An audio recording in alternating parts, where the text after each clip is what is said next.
இருக்காங்க.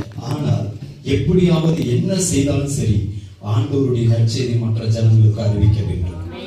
அல்லேலூயா, அல்லேலூயா.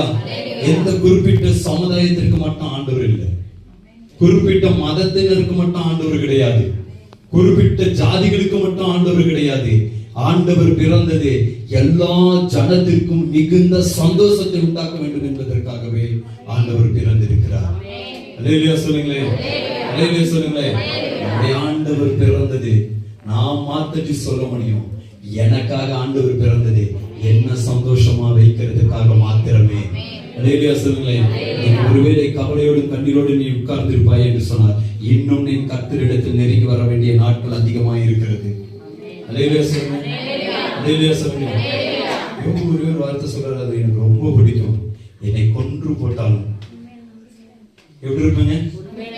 அதனால நம்பிக்கையா இருப்பாண்டவர். என்ன நீங்க கொன்று போட்டாலும் சரி, ஞாயிற்றுக்கிழமை ஒவ்வொரு நாளும் தேவனுடைய ஆராதனைக்கு கடந்து வருகிறவர்களா இருக்கணும். ஞாயிற்றுக்கிழமை கிறிஸ்துமஸ்க்கு மட்டும் கிடையாது, நியூ இயருக்கு மட்டும் கிடையாது. ஏதோ ஆடெல்லாம் வந்துருச்சு திறந்து விட்டு அது பாட்டுல மேய்ஞ்சிட்டு இருக்குது, போயிட்டு ஒரு எட்டு பார்த்துட்டு வரானுக்கு நற்செய்தி கிடையாது. புரியுதுங்களா? ஏதோ 10 நிமிஷம்